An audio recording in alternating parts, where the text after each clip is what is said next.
fan base story.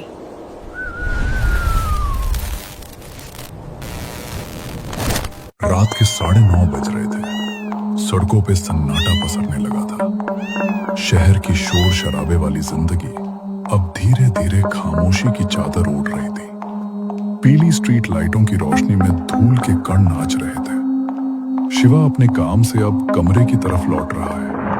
उसके जूतों की आवाज खाली सड़क पर गूंज रही थी, जैसे कोई अदृश्य साया उसके पीछे पीछे कदम ताल कर रहा हो। अभी बरसात का महीना आया भी नहीं है, लेकिन आसमान का मिजाज बदला हुआ था। बादलों की गरज माहौल को और भी डरावना बना रही थी। आसमान में बिजली कुछ इस तरह कौंध रही थी जैसे कोई शिकारी अपनी आंखों से अंधेरे को चीर रहा हो।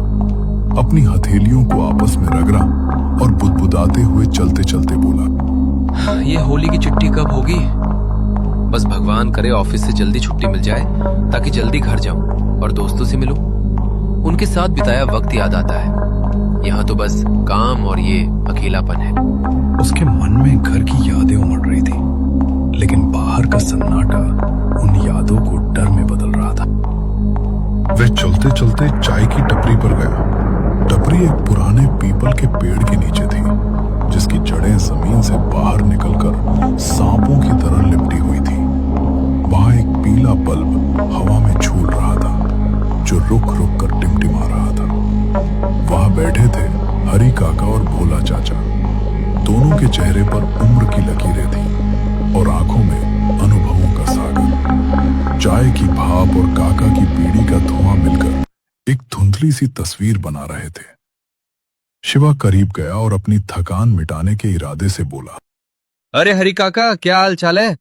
हरी काका ने अपना चश्मा नाक पर थोड़ा नीचे किया, शिवा को ऊपर से नीचे तक देखा और मुस्कुराकर बोले, अरे शिव बेटा, तू है?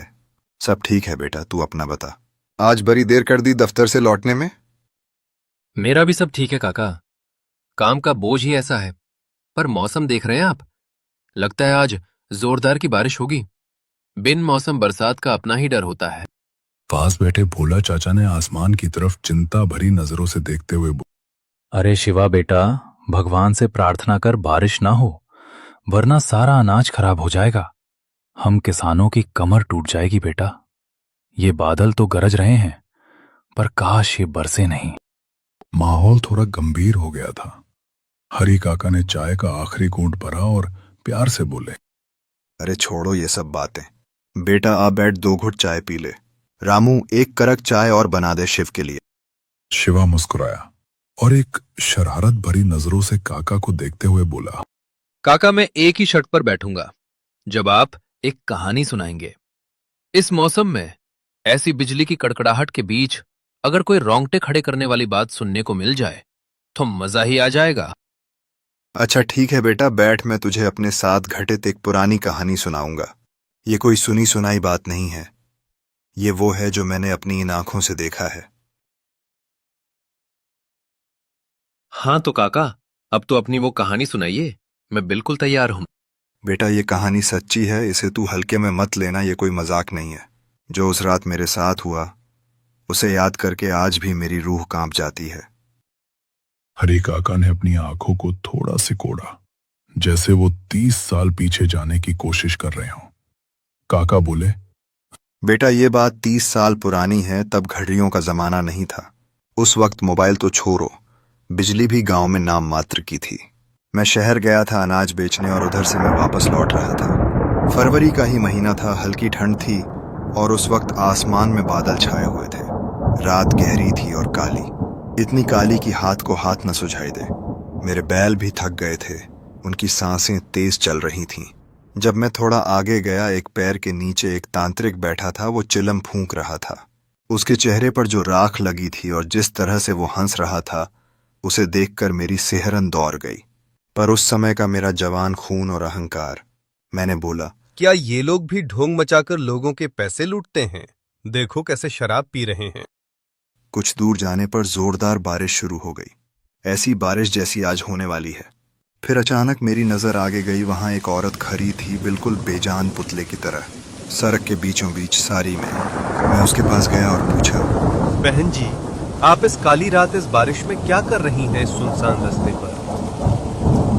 भैया मैं अपने घर ही जा रही थी और ये बारिश शुरू हो गई। कहीं आसपास घर भी नहीं है। मैं इसमें रुक जाऊं क्या? आप मुझे थोड़ा आगे छोड़ देंगे? मैं सोचने लगा ये कोई लुटेरों का तो काम नहीं। आजकल के ज़माने में किसी पर भरोसा करना मुश्किल है। फिर मैंने उसकी बेबसी देखी और कहा, ठीक है बहन जी, आप मेरे साथ चल सकती है। फिर हम चलना शुरू किए।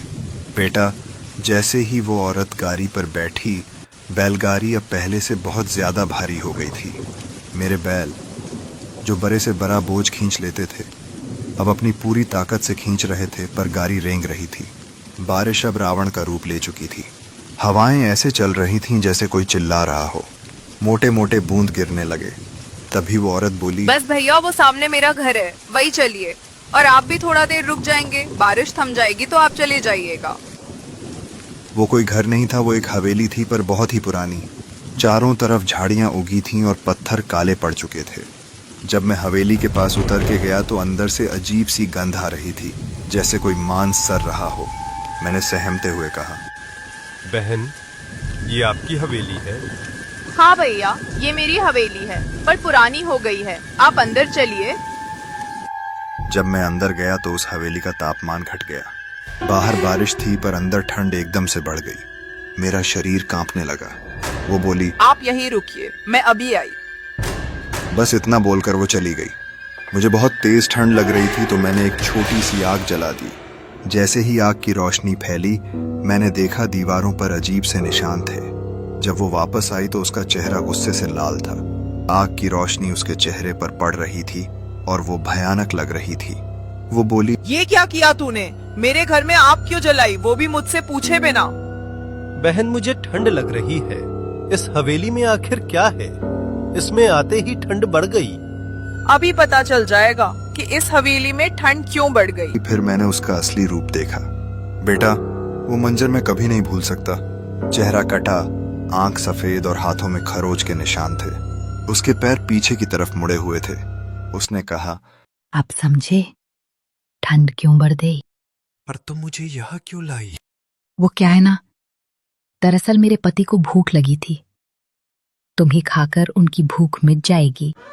फिर अंधेरे कोने से उसका पति भी आया। उसकी लंबाई सामान्य इंसान से कहीं ज्यादा थी। आंखें लाल, चेहरे पर खरोच। उसने मुझे घूरा और बोला, वाह, क्या लजीज खुशबू है तेरे खून की। आज तो तुझे खा लूंगा, जिंदगी भर तेरा मांस याद रखूंगा। शिवा। फिर उस चुड़ैल ने हाथ का इशारा किया। मेरे पैर जमीन से उठ गए। मैं हवा में उड़ गया। मुझे लगने लगा कि अब मेरी मौत निश्चित है।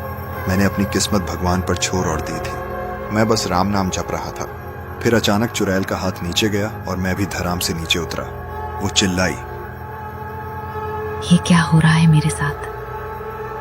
कोई और भी है इस हवेली में। वो बहुत शक्तिशाली है। आखिर कौन है? पीछे हटो दुष्टों, मेरे रहते वक्त इसका कुछ नहीं कर पाओगे। वो बाबा थे जिसे मैं अनदेखा करके आगे बढ़ गया था। वही तांत्रिक। बाबा ने अपनी झोली से कुछ निकाला और मंत्र पढ़ा और वो दोनों गायब हो गए। जैसे ही वो गायब हुए, हवेली एक खंडहर में बदल गई। मैंने बाबा से कहा, बाबा, मुझे माफ कर दे। मैं आपको ढोंगी समझ रहा था। मैंने आपको नजरअंदाज किया। कोई बात नहीं बेटे, मुझे बुरा नहीं लगा। संसार में जो दिखता है वो हमेशा सच नहीं होता। बाबा, आपको कैसे पता चला कि मैं ऐसी मुश्किल में हूं? मैंने तुम्हें देख लिया था इस औरत को बैठते हुए, और मैंने उसी वक्त इस औरत का असली रूप देख लिया था। मैं तुम्हारे पीछे पीछे ही आ रहा था। हरि काका थोड़ा रुके। उनके माथे पर पसीने की बूंदें चमक रही थी। शिवा मंत्रमुग्ध होकर सुन रहा था। तभी रामू चाय वाला, जो अब तक चुपचाप सुन रहा था, बोला, काका, पर वो हवेली किसकी थी? और वो तांत्रिक बाबा कौन थे? हाँ रामू, उस हवेली का इतिहास बहुत पुराना था। कहते हैं कि 100 साल पहले वह इलाका एक बहुत अमीर जमींदार का हुआ करता था। उस जमींदार का नाम था ठाकुर विक्रम सिंह। विक्रम सिंह बहुत ही क्रूर और लालची इंसान था। उसे शिकार का बहुत शौक था, लेकिन उसका सबसे बड़ा शौक था काले जादू की सिद्धियां हासिल करना। ठाकुर ने अपनी युवा पत्नी रत्ना को एक बलि के रूप में इस्तेमाल करने की कोशिश की थी ताकि उसे अमृता मिल सके, लेकिन बलि की उस खौफनाक रात में कुछ गलत हो गया। रत्ना ने मरते वक्त ठाकुर को श्राप दिया कि वह कभी शांति से नहीं मर पाएगा। उस रात हवेली में आग लग गई। ठाकुर और रत्ना दोनों जलकर खाक हो गए, लेकिन उनकी आत्माएं उसी खंडहर में कैद होकर रह गईं। रत्ना वही औरत थी जो मुझे रास्ते में मिली थी, और वह लंबा सा आदमी ठाकुर विक्रम सिंह का साया था। हाँ शिवा, उस इलाके को आज भी खूनी मोड़ कहा जाता है। कई लोग वहां से गायब हुए हैं। जो गया वो कभी लौट कर नहीं आया। काका, तो उस तांत्रिक बाबा का क्या हुआ? बेटा, वो बाबा कोई साधारण तांत्रिक नहीं थे। गांव वाले कहते हैं कि वे उस इलाके के रक्षक थे। उन्हें सिद्ध महाकाल के नाम से जाना जाता था। उस रात उन्होंने अपनी शक्तियों से मुझे तो बचा लिया, लेकिन उन्होंने चेतावनी दी थी कि जब जब आसमान में बिना मौसम के बादल गरजेंगे और बिजली कड़केगी, उस हवेली की दीवारें फिर से जीवित हो उठेंगी। वे आत्माएं फिर से किसी शिकार की तलाश में बाहर निकलेंगी।